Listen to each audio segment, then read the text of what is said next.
El 1 de mayo de 1776 se oficializa, se funda la secta de los Iluminados de Baviera. ¿Estos Iluminados de Baviera son los Illuminati? Se infiltraron en las logias masónicas. Voy a hablar de manera muy cuidadosa porque no quiero que tumben el canal. ¡Crucifícale! Si tú seguidor que nos estás viendo en cualquier parte del mundo, puede ser ateo, puede ser cristiano, puede ser judío, musulmán, como sea. El problema aquí no es la cuestión religiosa, sino es la cuestión de clasismo y de racismo que estás trayendo, Jorge, y me parece que, porque yo te iba a preguntar, quiere decir que esta escena que le han relatado las Sagradas Escrituras cristianas, sean protestantes o católicas, a toda la tradición cristiana, ya esta escena, bajo este nuevo concepto legal, ya es antisemita, está insultando a los judíos. Yo te iba a preguntar eso, ¿no? Querido Roberto, este es un tema escabroso, es un tema difícil. En el tercer secreto de Fátima no se habla de una guerra nuclear o del atentado a un pontífice. La instauración del cristianismo, Cristo, se basa justamente en eso. Entonces, no solo es esta escena de Pilatos, la crucifixión, los judíos entregan a Jesús y lo mandan a la cruz. No, es que la entera cosmovisión de la religión cristiana está basada justamente en esto. Y si es así, entonces lo que quieren, y te pregunto, Jorge, es decir que la propia religión cristiana es antisemita.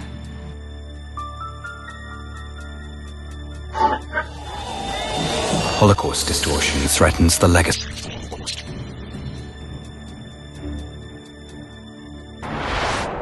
Tú recuerdas, incluso desde niño, porque muchos hemos nacido en países que profesan el cristianismo, ya sea católico, protestante, y está la historia bíblica donde te dicen que Jesús fue entregado por los judíos prácticamente para que lo crucificaran a los romanos.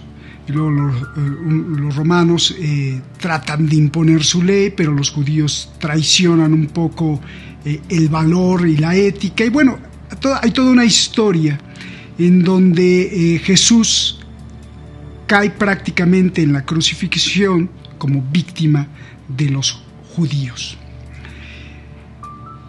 El tema aquí es que esto podría ser no solo un pecado decirlo, sino que podría ser un problema legal y hasta de cárcel. Y esta traspolación entre el mundo de la fe, la creencia, la fe intensa de un cristiano podría verse no solo afectada, sino incluso y quizá modificada en su pensamiento con una vista hacia el futuro para querer algo o lograr algo. Estoy hablando de cómo salimos del mundo divino de la fe, muy sagrado para cada persona, hacia la parte legal de castigarte penalmente porque crees, dices o pronuncias cierta historia o cierta fe. Y esto es gravísimo. Y esto se está cocinando en el Congreso de Estados Unidos. Y para eso está con nosotros Jorge Santa Cruz, que ha revisado perfectamente, ha investigado perfectamente y nos trae un análisis brillante de lo que puede pasar y está pasando y por qué está pasando. Soy Roberto de la Madrid y esto es Detrás de la Razón. Comenzamos. Holocaust distortion threatens the legacy.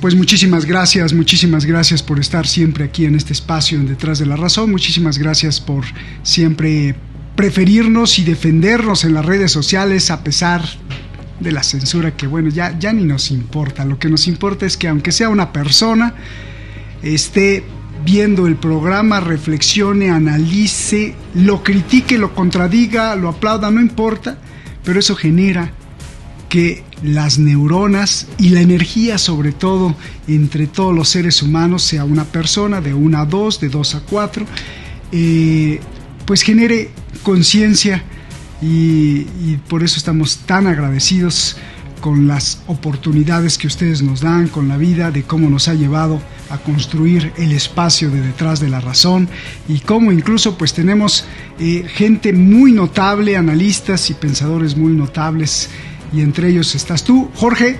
Un abrazo, gracias por verte, hace mucho que no te veíamos, gracias por dejarte ver.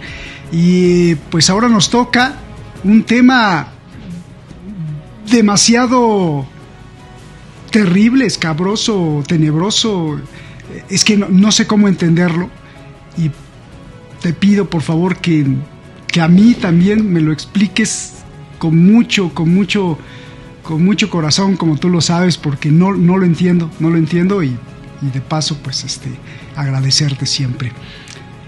Adelante, te escuchamos. ¿Qué está pasando en el Congreso? ¿Qué quieren hacer con la Biblia, con el Nuevo Testamento, con la Biblia de los cristianos?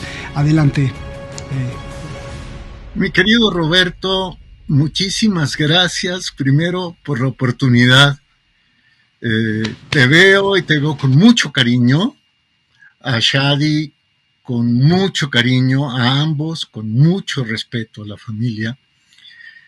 Para mí es un honor estar Detrás de la Razón, un programa que han construido con tanto esfuerzo y que tiene como fundamento la búsqueda de la verdad. Porque cada quien puede exponer, querido Roberto, hermano, cada quien puede exponer razones, pero lo que se busca detrás de la razón es la verdad. Y eso es lo que ustedes hacen, buscar la verdad con ese grupo tan selecto de especialistas que es un deleite escucharlos, con su pluralidad, con sus visiones distintas, con sus razones distintas, pero que cada uno, ya estoy utilizando el lenguaje inclusivo, que cada uno enriquece y le permite a la audiencia, entre esos, a tu servidor, a un servidor de ustedes, tener un criterio más amplio. Querido Roberto, este es un tema escabroso, es un tema difícil y me temo que a más de 1, de 2 o de 3 personas les vaya a causar escozor. De niños, si tú no me dejarás mentir, cuando nos quedábamos a escuchar las conversaciones de los adultos, cuando se empezaban a encender los ánimos, a ver rispideces para tratar de que el asunto no llegara a mayores y mantener la unión de la familia, la unión con las amistades, te decían, de política y de religión, mejor no hablar. ¿Te acuerdas? Bien. Claro que sí. Pues hoy, el Congreso de los Estados Unidos, en una acción más, ya van distintas, pero en una acción más, se ha metido a un terreno que desde el particular punto de vista de quien habla, es un terreno que no le compete, que es el terreno de la religión. Y es lo que ha hecho el Congreso de los Estados Unidos con la ley de concientización, que también se puede decir según la Real Academia Española, con la ley de concienciación sobre el antisemitismo 2023, Lo que ha hecho el Congreso de los Estados Unidos, la Cámara de Representantes, porque el poder legislativo allá, como aquí en México, está constituida por dos cámaras.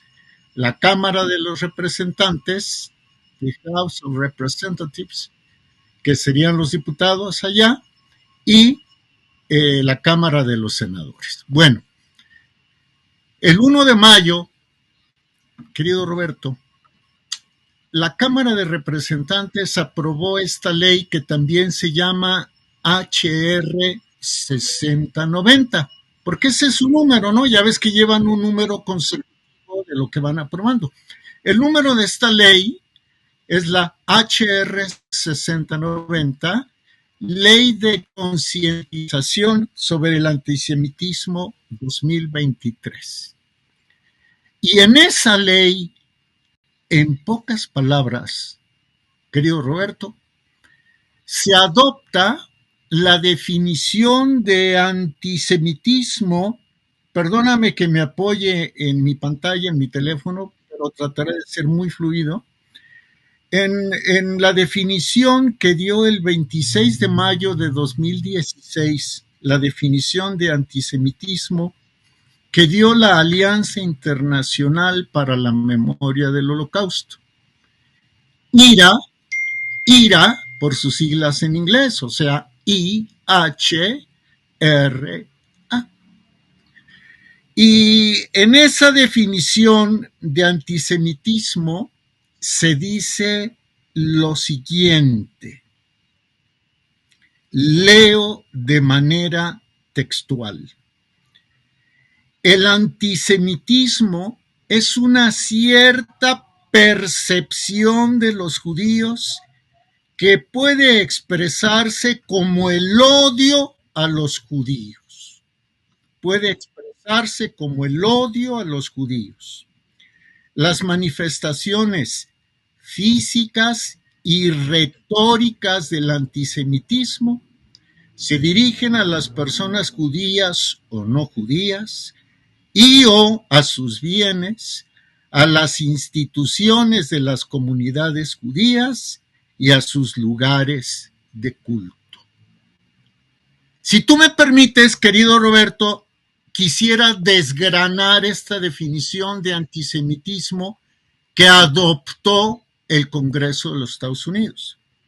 El antisemitismo, dice, es una cierta percepción de los judíos que puede expresarse como el odio a los judíos. En concordancia con esto, quiere decir que no puedes criticar a los judíos, porque si los criticas, incurres en una práctica de odio hacia ellos. En consecuencia, si no los puedes criticar, son infalibles. En consecuencia, si son infalibles y no se les debe criticar, son superiores. Aquí hay un supremacismo tácito, implícito. Pero sigamos con la definición. Las manifestaciones físicas y retóricas del antisemitismo se dirigen a las personas judías o no judías. ¿Por qué? Porque hay personas no judías que finalmente sirven a los intereses del sionismo, aunque no sean judías. Entonces, si criticamos a quienes son cómplices del sionismo, entonces estamos incurriendo, según la Cámara de Representantes de los Estados Unidos, en una práctica de odio. Y nuevamente se les coloca entonces a ellos como infalibles, como superiores. Esto es muy delicado. Y voy con la última de las oraciones de esta definición. Son 3 oraciones.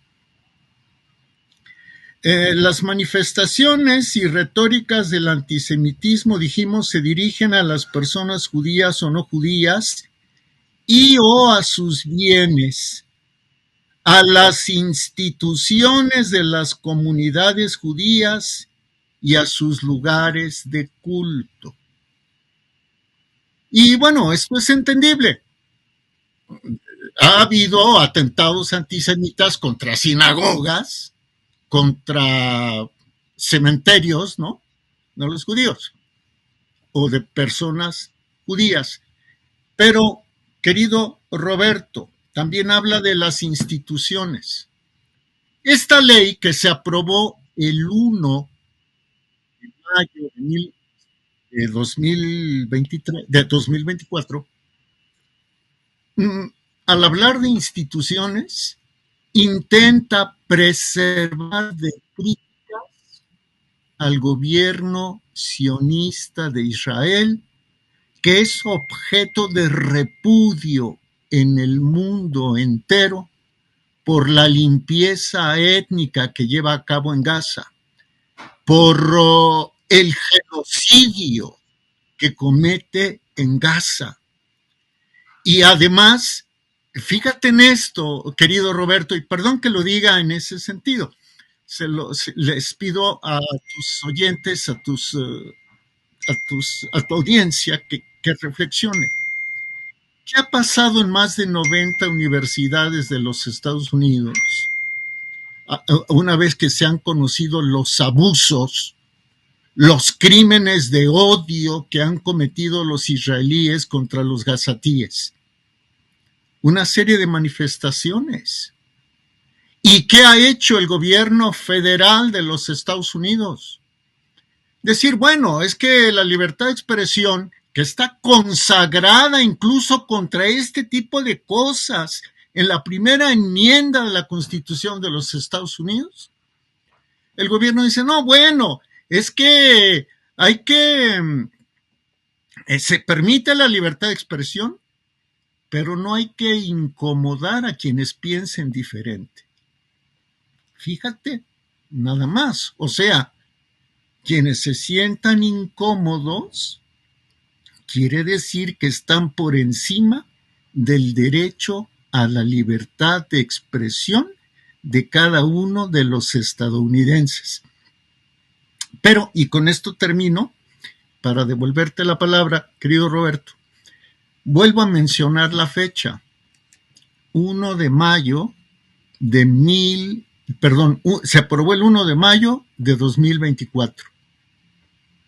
Roberto, el 1 de mayo de 1776 se oficializa, se funda la secta de los Iluminados de Baviera, encabezada por Adam Weishaupt, una de cuyas finalidades principales era combatir al cristianismo, sea en su forma católica, sea en su forma protestante.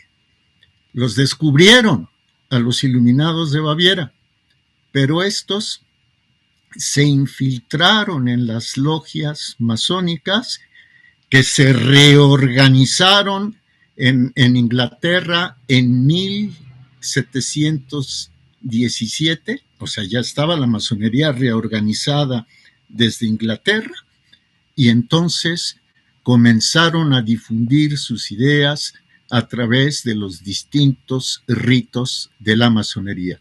Si te das cuenta, en los niveles altos de la masonería, por ejemplo, en el rito escocés antiguo y aceptado del grado Rosacruz para arriba, el discurso es absolutamente anticristiano. Con esto concluyo esta introducción, querido Roberto. Pregunta Jorge, ¿estos Iluminados de Baviera son los Illuminati? Perdóname, son ellos mismos. Okay. Perdón, es la garganta, ya sabes, sí, el calor. Sí, no, está tremendo. Sí, no, solo quería acordarme bien si estos eran los mismos famosos Illuminati, ¿no? Que ahora, pues, discúlpenme, perdónenme. No, adelante.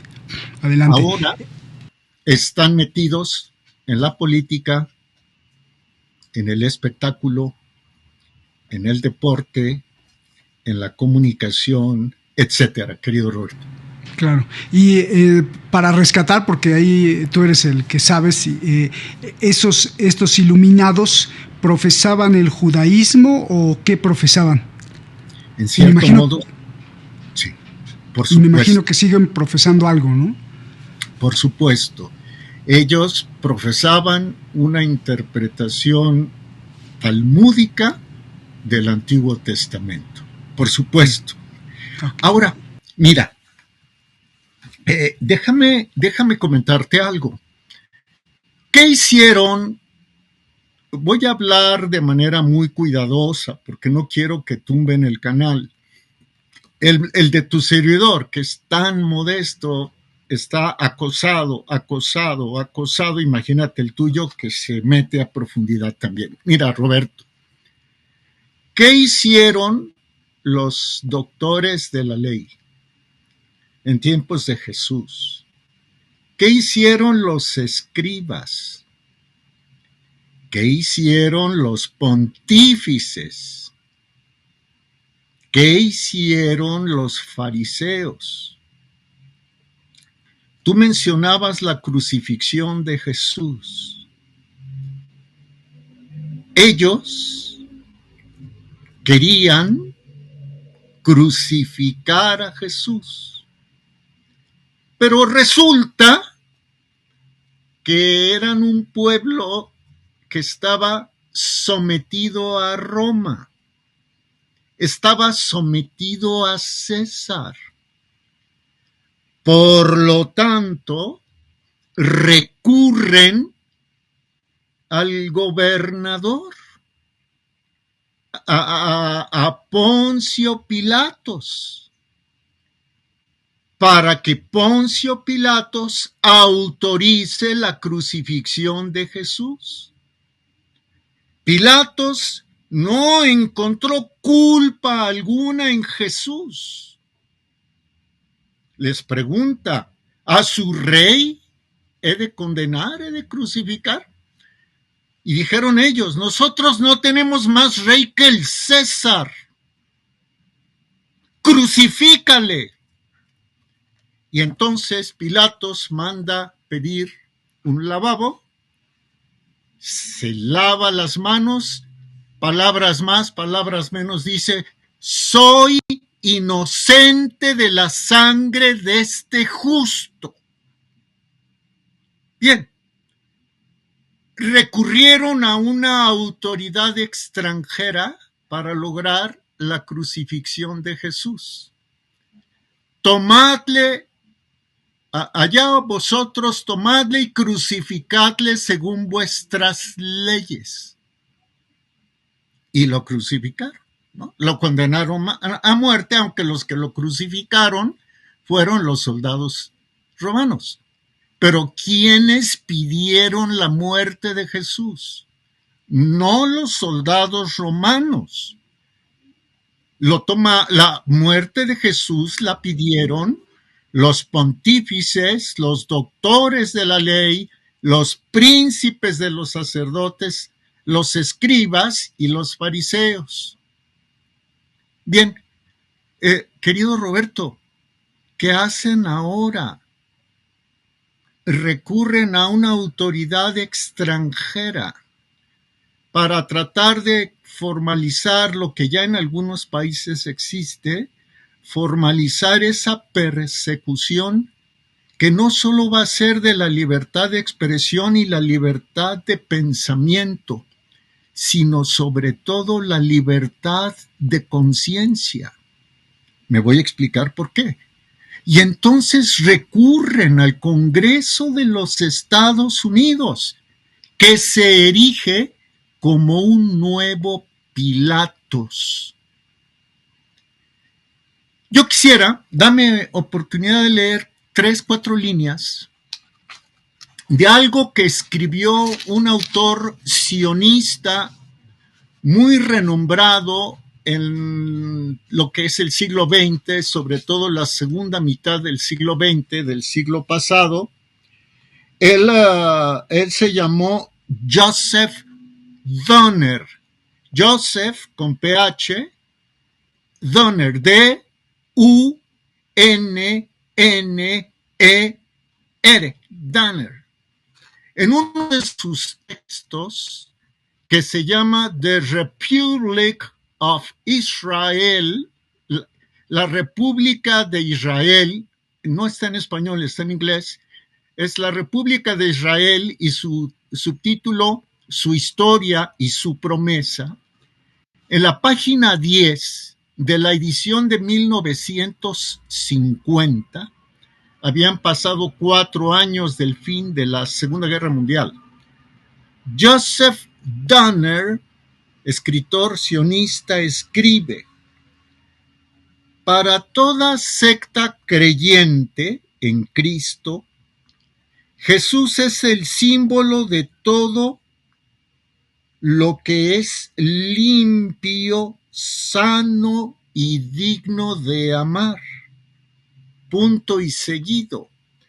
Para los judíos, a partir del siglo IV, es el símbolo del antisemitismo, de la calumnia, de la violencia, de la muerte misma.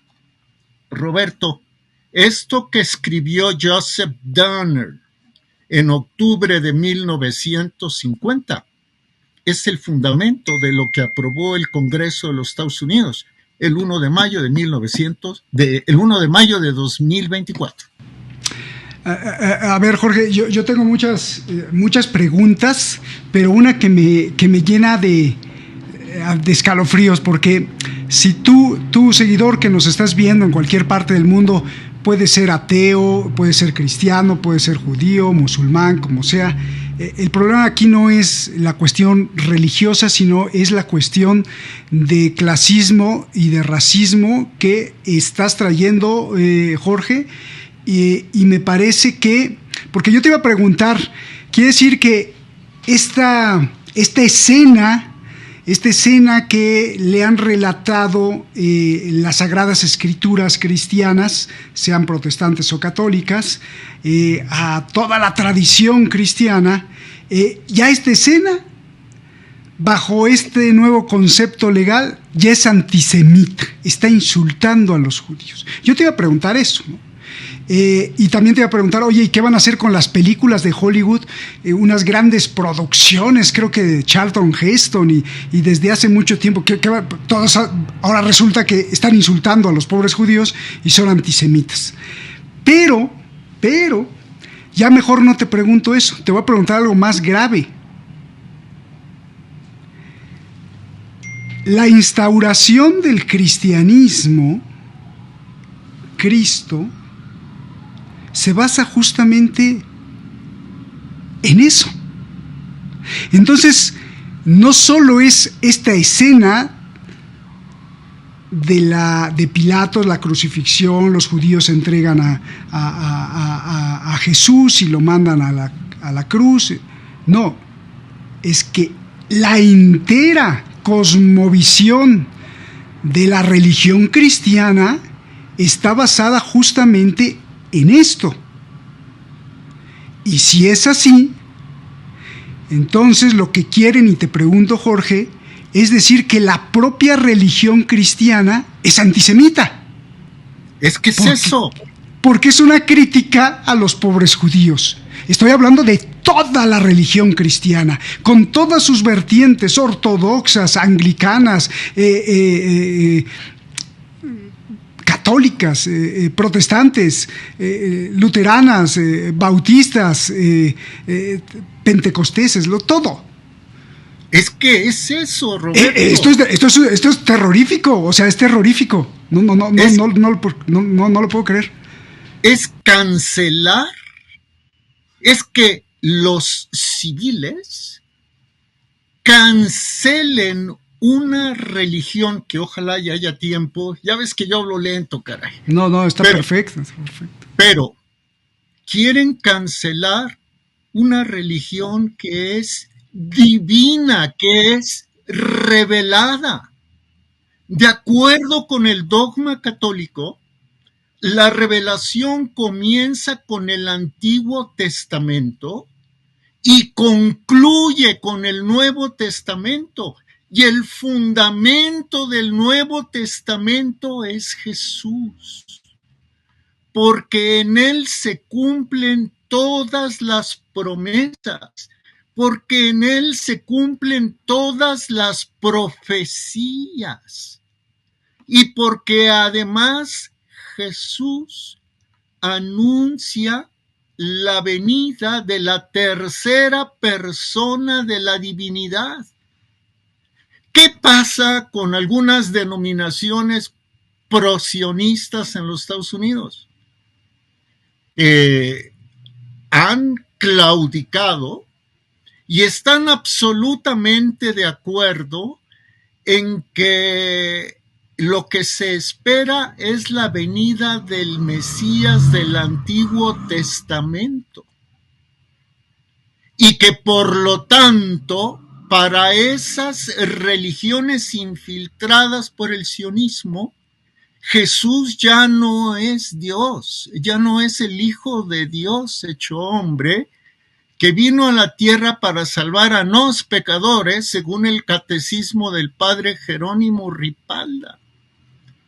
O sea, están cancelando la religión católica, cristiana, y aquí viene lo más grave, querido Roberto. Yo había trazado en una hojita un plan y no sé qué pasó con él, pero ahí te va el tamaño de esto, y me gustaría luego dar algunos de los ejemplos sobre los que se basa la ley HR 6090.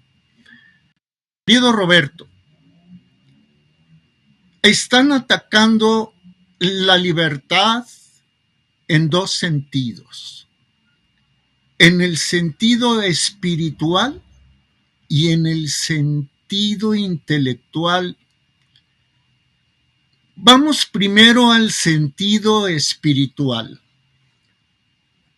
Mencionaba un servidor de ustedes, al padre Jerónimo Ripalda, que ese catecismo, desde que la iglesia logró hacerse desde que la infiltración logró hacerse con el control de la iglesia en el Concilio Vaticano II, desde que entró Juan XXIII, empezaron a modificar lo que era una religión vertical, donde lo importante es la palabra de Dios, donde la iglesia se apoyaba, sí, en la liturgia, pero también en el magisterio y también en la tradición de la iglesia. El magisterio, las enseñanzas de los doctores de la iglesia. Voy a mencionar dos: San Agustín, Santa Teresa de Ávila. Ahora, tradición, conservar lo que no está escrito en la Sagrada Escritura. ¿Sí? Bien. Roberto, ¿a qué vino Jesús? Dice el padre Ripalda: a salvar a nosotros pecadores. ¿A salvarnos de quién? ¿O de qué? De la condenación eterna.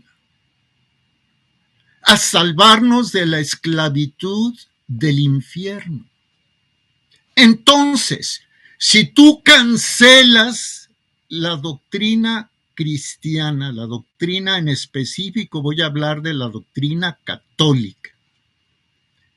Si tú cancelas esa doctrina, ¿a qué condenas mediata y a largo plazo a las almas?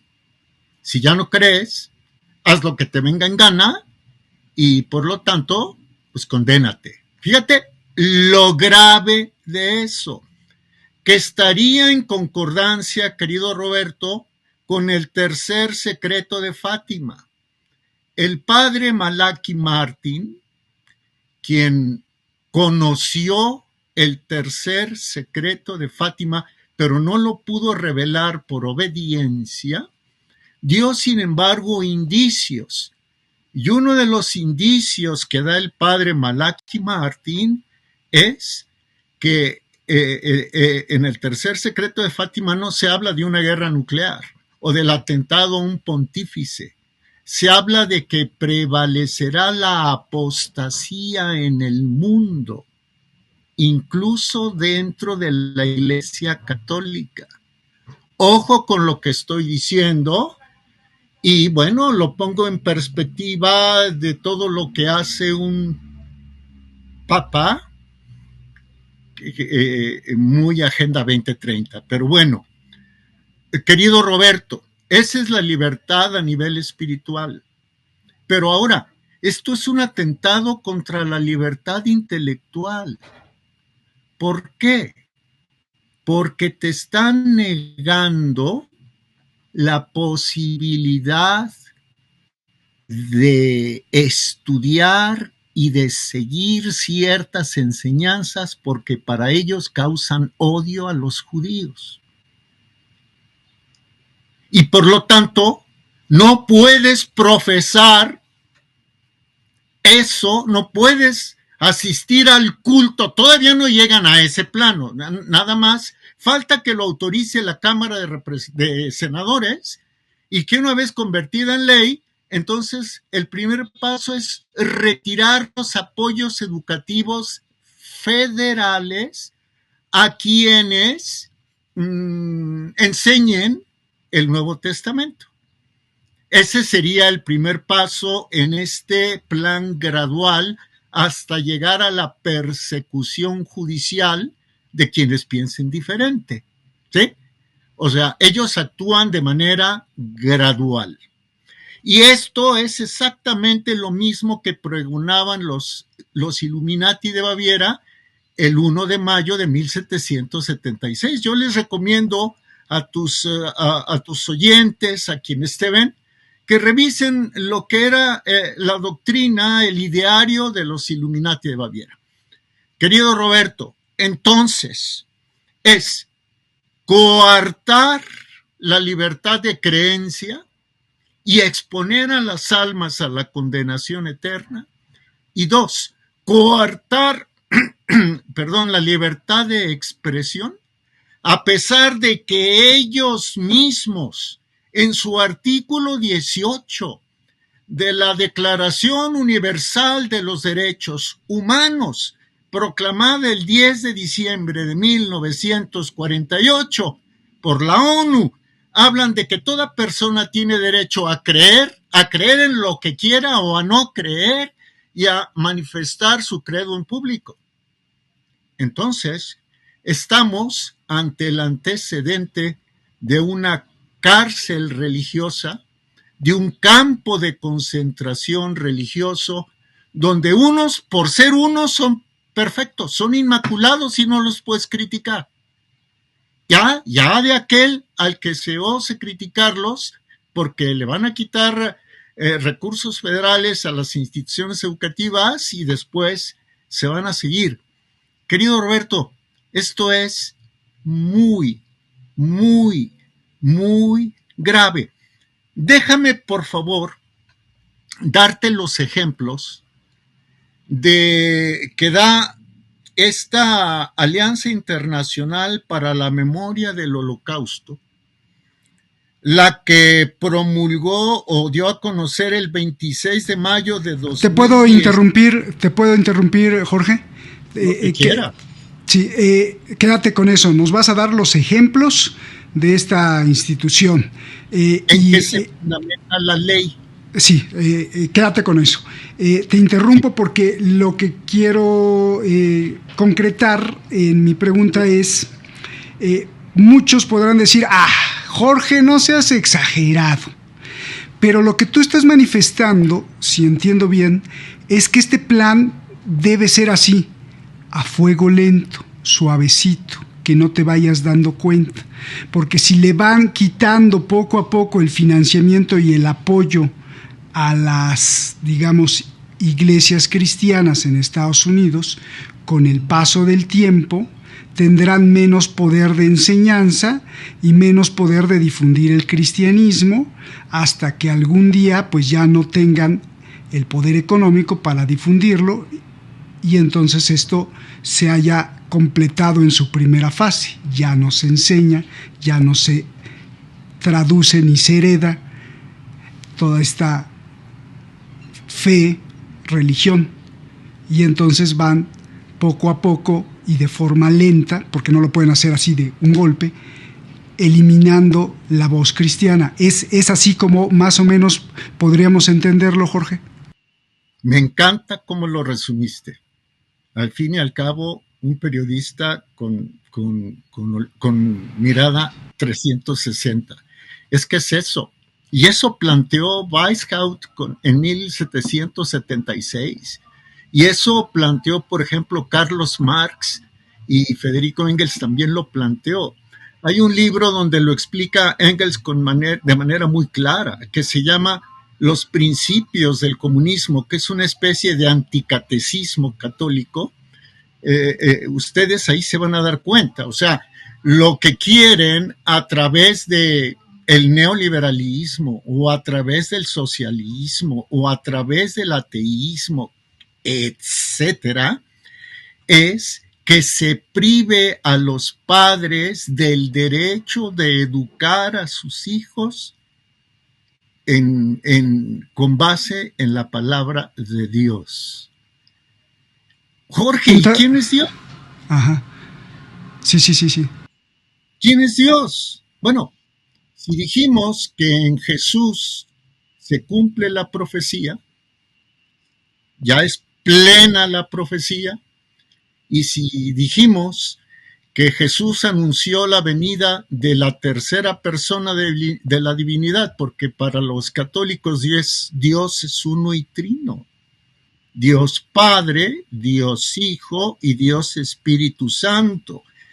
3 personas distintas, dice el padre Ripalda, y un solo Dios verdadero. Entonces, ¿quién es Dios para nosotros? Dios es la Santísima Trinidad. Dios Padre, Dios Hijo y Dios Espíritu Santo. Entonces, si tú le privas a los hijos del derecho de ser educados desde el punto de vista de la ética, de la fe, de la esperanza, de la caridad y de la ética católica, pues entonces los vas a educar en todo, menos en el verdadero cristianismo. Ahora entiendo. Y sigue con lo que te interrumpí, perdón, y para cerrar este punto, ¿y qué van a hacer con la propia esencia de los Estados Unidos, Jorge? Porque la propia esencia de los Estados Unidos es que Estados Unidos se fundó justamente con el cristianismo. Esta escena donde están cerca de un valle ahí en Plymouth, la manzana, y cuando ya están cansados de que no puedan establecerse los primeros colonos, entonces viene lo del pavo, el Día de Acción de Gracias, y todo esto está basado justamente pues en el cristianismo, la esencia de Estados Unidos y su estatua de la libertad y todo eso. ¿Esto sería como un autoatentado o cómo es? Qué interesante, querido Roberto. A ver, muy rápido. Ejemplos contemporáneos dados por la Alianza Internacional para la Memoria del Holocausto, que está en internet, se puede conseguir, sobre la cual ellos hicieron su definición de antisemitismo, definición que fue incorporada por la Cámara de Representantes. Voy a leer, son 7. 1. Pedir, apoyar o justificar muertes o daños contra los judíos en nombre de una ideología radical o de una visión extremista de la religión. Yo nada más te digo, ¿y los palestinos que han sufrido tanto, dónde quedan? Bueno, me sigo. Número 2. Formular acusaciones falsas, deshumanizadas, perversas o estereotipadas sobre los judíos como tales o sobre el poder de los judíos como colectivo. Por ejemplo, aunque no de forma exclusiva, el mito sobre la conspiración judía mundial o el control judío de los medios de comunicación, la economía, el gobierno u otras instituciones de la sociedad. Tercer ejemplo, acusar a los judíos como el pueblo responsable de un perjuicio real o imaginario cometido por una persona o grupo judío, o incluso de los actos cometidos por personas que no sean judías. A ver, aquí me detengo, Roberto. Acusar a los judíos como el pueblo responsable de un perjuicio real o imaginario. Está bien, está bien, está bien, pero, bueno, dejo puntos suspensivos. Porque ¿sabes qué? Hay judíos que no son sionistas. Ya lo hemos platicado infinidad de veces. Voy a platicar muy rápido una anécdota. Siempre he sido flaco, cansado, ojeroso, pero sí con muchas ilusiones. Y típico que en la secundaria había el fortachón, ¿no? El que, wow. Un día ese fortachón me emplazó a que, ¿sabes qué? Nos vamos a echar un tiro, te veo a la salida. ¿Y sabes quién dio la cara por este flaco, cansado, ojeroso y con muchas ilusiones? Un compañero judío. O sea, sí, no se puede generalizar. Pero pregunto, ¿quién lleva a cabo el genocidio en Gaza? No es el pueblo judío, yo lo sé, pero ¿quién lo lleva a cabo? Bien, voy al ejemplo número 4. Negar el hecho, el ámbito, los mecanismos, por ejemplo, las cámaras de gas, o la intencionalidad del genocidio del pueblo judío en la Alemania nacional socialista y sus partidarios y cómplices durante la Segunda Guerra Mundial, el Holocausto. O sea, negar el Holocausto, según la Cámara de Representantes de los Estados Unidos, es un acto de antisemitismo. Se puede dudar de la existencia de Dios, pero no se puede dudar del Holocausto. Y Roberto, y voy a un poco más allá, la ciencia no avanzaría si no pusiera en duda los conocimientos precedentes. Bueno, este es el ejemplo 4. Voy al número 5. Culpar a los judíos como pueblo o a Israel como Estado, o a las supuestas prioridades de los judíos en todo el mundo, que a los intereses de sus propios países. O sea, negar que, decir que los judíos de un país ponen por encima las prioridades de Israel que de su país, esto es un acto de antisemitismo. Lo voy a leer bien porque no lo hice. Culpar a los judíos como pueblo o a Israel como Estado de inventar o exagerar el Holocausto. Acusar a los ciudadanos judíos de ser más leales a Israel o a las supuestas prioridades de los judíos en todo el mundo que a los intereses de sus propios países. Pero, ¿no acaso los representantes que votaron a favor, no acaso están priorizando los intereses de Israel por encima de los intereses de los Estados Unidos? Otro. Denegar a los judíos su derecho a la autodeterminación. Por ejemplo, alegando que la existencia de un Estado de Israel es un empeño racista. Ah, caray. ¿Y el interés palestino dónde queda? Sigo. Aplicar el doble rasero al pedir a Israel un comportamiento no esperado ni exigido a ningún otro país democrático. Sigo. Fíjate en este, Roberto, amigos, usar los símbolos y las imágenes asociados con el antisemitismo clásico. Perdón. Por ejemplo, las calumnias como el asesinato de Jesús por los judíos, o los rituales sangrientos para caracterizar a Israel o a los israelíes. Y termino. Establecer comparaciones entre la política actual de Israel y la de los nazis. Considerar a los judíos responsables de la actuación del Estado de Israel. Nadie tiene la culpa entre ellos. La culpa se difumina, pero se concentra en los que no piensen igual que ellos. Sobre estos ejemplos se hizo la definición de antisemitismo de la Alianza Internacional de Memoria del Holocausto, y sobre esta definición se hizo la ley HR 60. Qué dramático, Jorge, porque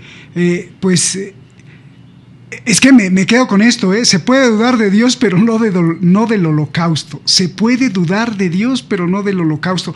Que prácticamente esto es lo que están proponiendo. Y lo otro es, pues es que la culpa no la tienen ellos, sino todos nosotros por existir, ¿no, Jorge? Porque finalmente somos los diferentes y ellos son los ungidos. Y me estoy refiriendo a ellos no como lo que aclaraste tú al principio, a un judío verdadero, sino aquel sionista que utiliza al judaísmo como excusa para imponer su verdad histórica, personal, egoísta, egocéntrica, genocida. ¿Sí? ¿Voy bien? No sé. Vas bien. Ahora, déjame responder a tu pregunta de los Estados Unidos. Los padres pioneros, así les llaman, y los padres fundadores traían una concepción aparentemente cristiana, sustentada sobre todo en el calvinismo. ¿Y qué hizo Juan Calvin o Juan Calvino? ¿Qué hizo en Ginebra, en Suiza? Determinó un sistema tan rígido que se le llamó el régimen puritano. ¿Por qué? Porque solo ellos, cumpliéndolo, mantendrían la pureza que les permitiría ser objeto de la amistad y de la predilección de Dios. Y el puritanismo, de entrada, combatió abiertamente al catolicismo.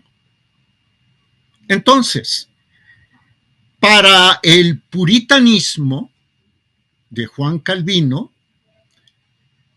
una señal de predestinación que después se habría de manifestar en la doctrina Monroe de 1823 y en la del destino manifiesto de 1840, 45, etc. Una señal de predestinación era el éxito mundano. Tener dinero, ser exitoso en los negocios, ser exitoso en la política, fuere como fuere, era señal de predestinación. Trabajar era señal de predestinación. En cambio, la pobreza y la humildad eran señales de condenación divina. Esta enseñanza contradice los fundamentos de la religión católica, que se basa no en una predestinación, sino en tratar de ser merecedor de la salvación, ser merecedor de la salvación. Por lo tanto, las buenas obras, la humildad, qué sé yo, son absolutamente válidas. La caridad, que es la tercera de las virtudes teologales. Una, la fe, el conocimiento sobrenatural que te da Dios sobre Él mismo. La esperanza de que esto que vivimos en el mundo es transitorio y que hay algo mejor en el cielo. Y finalmente la caridad, que es amar al otro como a ti mismo. Y primero amar a Dios por encima de todas las cosas y al prójimo como a ti mismo, que fue el mandato que dio nuestro Señor el Jueves Santo. Entonces, hay un enfrentamiento metafísico entre catolicismo y calvinismo. ¿Por qué Estados Unidos? Porque es la primera potencia del mundo todavía. Y si cae Estados Unidos absolutamente, ¿qué va a pasar si Estados Unidos difunde e impone la ley HR 60 a nivel de su esfera de influencia? ¿Quién gana metafísicamente hablando y quién pierde? Por eso les interesan los Estados Unidos. Y de hecho los Estados Unidos son una de sus bases de operaciones. Hay por lo menos 4 o 5, lo platicábamos con un... Se cortó ahí, Jorge. Estabas hablando de Salvucci, si podemos retomar desde ahí. Te escucho. Sí, claro. Querido Roberto, el sionismo tiene 5 capitales en el mundo en este momento. Lo platicaba un servidor, lo escuchaba de Adrián Salvucci y estoy además totalmente de acuerdo con él, un investigador argentino. La primera capital es Washington, que es la capital militar. La segunda capital es Nueva York, que es la capital financiera. La tercera capital es Londres, donde en 1717, donde en 1717 se reestructuró la masonería moderna y contemporánea, o sea, la capital de la planeación, la de los Rothschild, por ejemplo, ¿no? La cuarta capital es Roma, donde a la Iglesia Católica la han ido descatolizando para volverla armónica con este nuevo orden religioso mundial, porque se va a necesitar un orden religioso mundial, ¿estás de acuerdo? Y el catolicismo estorba, por eso la HR 6090. Y la quinta capital, Jerusalén, de la cual dependen o giran o deberán girar las otras 4 capitales. ¿Qué tiene que ver Gaza con todo esto? Voy contigo. ¿Qué tiene que ver? Oye, me deshago de la población gazatí y enseguida, una vez logrado, me deshago de la gente de la Cisjordania ocupada y mira, cantan.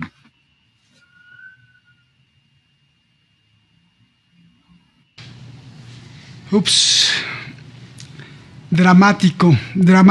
Ya no te quiero quitar mucho el tiempo, Jorge. Creo que esto ha estado verdaderamente profundo y macabro de cómo se están cocinando las cosas en el Congreso de Estados Unidos. 2 o 3 preguntitas. De hecho, alguien me decía, y bueno, aprovecho para preguntar, pero si es que la esencia del cristianismo está ahí, porque incluso en el dólar, fíjate lo que voy a decir, incluso en el dólar está el símbolo de la Santísima Trinidad con el triángulo. Ya me imagino que vas a decir y que nos vas a aclarar y nos vas a iluminar con esta percepción, porque yo no creo que sea el símbolo de la Santísima Trinidad en esta cuestión del triángulo. Pero bueno, preguntarte, ¿a quién se le ocurre esto en el Congreso de Estados Unidos? O sea, ¿quién lleva la propuesta? ¿Ya fue pasada? Si me explicas esta cuestión o vuelves a insistir en esta cuestión legal, ¿ya fue aprobada en el Congreso, en la Cámara Baja de Estados Unidos, y solo estamos esperando que sea aprobada en el Senado? Y si le ves visos de que esto sí se vaya a aprobar, o va por ahí a aparecer otra fuerza para tratar de no aprobarla. Por favor, Jorge. Bueno, Roberto, el ojo que todo lo ve sí es un símbolo católico. de la Edad Media. No tengo el dato de la fecha, pero significa Dios Padre, Dios Hijo y Dios Espíritu Santo. Y significa también lo que el padre Ripalda explicaba en su catecismo hace cientos de años, y es que la palabra de Dios no es temporal, es permanente. ¿Dónde está Dios? Y el catecismo del padre Ripalda responde: está en el cielo, en la tierra y en todo lugar. Eso quiere significar, ¿no? Hay muchos símbolos que la masonería ha copiado del cristianismo para luego darles una connotación diferente. Eso sí. Segunda pregunta: ¿quién lo subió? ¿Quién propuso eso? Tengo el dato, te lo mando por el mensaje de texto. No recuerdo en este momento. Para que la gente lo tenga, ¿no? Pero me imagino que no hay mucho que buscar, porque tanto republicanos como demócratas pues están muchas veces pagados, financiados o, lo peor, ordenados por los lobbies sionistas de Estados Unidos. Entonces, pues da igual, ¿no? La liebre te salta por donde sea y pues nada más ellos tienen que obedecer, ¿no? Así es. Y tercero, ¿qué visos ve, qué proyección hay de que esto sea, si es aprobado, falta que lo aprueben en el Senado, si es aprobado en el Senado pasaría por el presidente, lo convierten en ley, hay mucha posibilidad o lo pueden echar para atrás? He estado leyendo algunas críticas que dicen, no sean exagerados, esto no va contra la religión católica ni contra el Nuevo Testamento, o sea, el Nuevo Testamento que sería la Biblia católica o la Biblia cristiana. No, están exagerando, no, esto solamente es para pues defender a que un estudiante judío no le den una golpiza, y estamos en contra del antisemitismo y nada más. Eso dicen los que defienden a Israel, por supuesto, ¿no? Pero ¿tú qué visos le ves de que sí se ha aprobado y se ha impuesto esto? Considero que de momento lo van a congelar. Es una apreciación personal basada en una inferencia lógica. Estados Unidos ya entra a la recta final de la elección presidencial y da lo mismo, de todos modos, quién gane. Pero seguramente el lobby sionista, los distintos lobbies sionistas quieren ver finalmente quién va a quedar. ¿Sí? Finalmente verán quién quede y cómo colocan sus piezas tanto en la Cámara de Representantes cuanto en el Senado de la República. Bueno, en el Senado de los Estados Unidos. Habrá que ver, por otro lado, Roberto, qué va a suceder con Netanyahu, porque ya ves que sobre Netanyahu y sobre el ministro de Defensa, se apellida Gallant, si no me equivoco, Yoav Gallant, pesa ya un requerimiento judicial de la Corte Internacional de Justicia de La Haya. Entonces habrá que ver. Pero por lo pronto, lo que sí es previsible es que se acelere la persecución psicológica contra los católicos, contra los protestantes que no son prosionistas, que aumente la presión sobre ellos, que aumente la presión sobre quienes se manifiestan en las universidades, y después ya veríamos. Ahora, Roberto, ellos no planean para 10 años, ni para 50. Los planes, por ejemplo, de Weishaupt, de los Illuminati, eran para siglos. Nosotros, los mortales, generalmente planeamos el corto plazo. Si me muero, ¿a quién le voy a dejar esto? Etcétera. No hay en las naciones que eran cristianas, por lo menos en sus estados, no hay ese tipo de vacunas y de planeación. Entonces, tal vez se tarden otro poquito, 25 años. Para ti, para mí, 25 años serán mucho. Para ellos, que traen una planeación de milenios, 25 años es nada. ¿Sí? Entonces, considero que lo van a frenar de momento. Y quisiera pedirte, si me das, por favor, 2 minutos para dar 3 datos fundamentales. 3 minutos, uno por dato. Un católico, ¿cómo puede decir que el Nuevo Testamento es un libro que está escrito por Dios? ¿Quién lo dijo? O sea, ¿dónde tenemos el dato? Voy a dar uno que se puede verificar. El 8 de abril de 1546, el Concilio Tridentino, en plena era de la Reforma Protestante, la de Zwinglio, la de Lutero, la de Calvino, el Concilio de Trento determinó que Dios es el autor de todos los libros de la Sagrada Escritura, tanto los del Antiguo como los del Nuevo Testamento. Leo textual.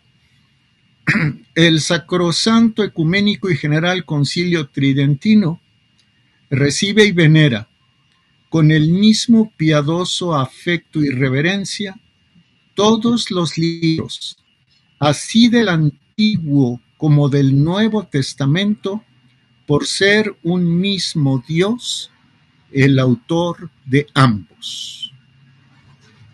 La Iglesia recibe y venera con el mismo piadoso afecto y reverencia todos los libros de la Sagrada Escritura. O sea, hay una visión integradora, no una visión de discriminar, unos son válidos y otros no. Voy a dar otro dato, Roberto. El 24 de abril de 1870, el Concilio Vaticano I, no el segundo, porque ya el segundo estuvo infiltrado, el Concilio Vaticano I confirmó el 24 de abril de 1870 el decreto del Concilio de Trento. Dice, el decreto es muy extenso, solamente estoy leyendo una partecita. La Iglesia tiene por sagrados y canónicos los libros del Antiguo y Nuevo Testamento, no porque, habiendo sido escritos por la sola industria humana, hayan sido después aprobados por su autoridad, la de la Iglesia, ni solo porque contengan la revelación sin error, sino porque, habiendo sido escritos por inspiración del Espíritu Santo, tienen a Dios por autor y como tales han sido entregados a la misma Iglesia. Estoy hablando, querido Roberto, del dogma católico. El dogma es una verdad de fe que se debe aceptar como tal. En el Concilio Vaticano I se habla del Espíritu Santo. Bueno, y con esto cierro, querido Roberto. El domingo pasado, quienes asistimos a la misa en latín, tuvimos el Evangelio del anuncio de la bajada de Cristo, de la bajada del Espíritu Santo, de la venida del Espíritu Santo, para hablar con propiedad. Lo pueden leer esto en San Juan, capítulo 14, a partir del versículo 23. Nada más voy a leer inicio y final, y con eso concluyo. En aquel tiempo dijo Jesús a sus discípulos: todo el que me ama guardará mis mandatos, y mi Padre le amará, y vendremos a él, el Padre y el Hijo, y haremos mansión dentro de él. El que no me ama no guarda mis preceptos. Y la doctrina que habéis oído no es mía, sino del Padre que me ha enviado. Estas cosas os he dicho estando con vosotros. Mas el Consolador, el Espíritu Santo, que os enviará el Padre en mi nombre, Él os enseñará todas las cosas y os recordará todo cuanto os he dicho. La paz os dejo, mi paz os doy. No os la doy yo como la da el mundo. ¿Sí? Y luego, al final de este evangelio, dice nuestro Señor: ya no hablaré mucho con vosotros, pues viene el príncipe de este mundo. Contra mí, ciertamente nada puede, pero es necesario que conozca el mundo que amo al Padre y que, como me ha mandado el Padre, así hago. Entonces, es el mismo Jesús quien confirma la divinidad de la doctrina. Y luego dice: ya no me veréis porque es hora del príncipe de este mundo. Aquí los nuevos Pilatos nos ponen a los católicos en la disyuntiva. ¿Obedeces a Jesús o te acomodas al mundo? Querido Roberto, y lo practicaron de otra forma hace 2-3 años. Pues muchísimas gracias, siempre agradecido por pues todo lo que nos traes y la denuncia sobre todo que haces, que creo que es importantísima revisar y estar en alerta, porque lo que está haciendo el Congreso es justamente contravenir esa libertad de creencia, de creer o no creer, o como sea, que tú que nos ves en cualquier parte del mundo la interpretes, pero la libertad de creencia y de expresarse debe prevalecer sobre todas las cosas, y no la trampa que están haciendo y que traes ahora, pues no solo muy elocuente, sino atinadamente, Jorge, de denunciar justamente que lo que viene es, pues ya nada más faltaría que haya una ley para a priori validar todas las atrocidades que cometen estas personas. Tremendo, tremendo, Jorge, tremendo. No me imaginaba que fuera así o que viniera así de ese tamaño, pero es así como lo explicas. Jorge, felicitaciones por la claridad con la que nos explicaste todo, y pues muchas gracias por estar aquí persiguiendo las razones, estando detrás de la razón. Gracias, Jorge, abrazos, hermano, y abrazos a todos ustedes que nos ven, y nos vemos hasta la próxima. Muchas gracias.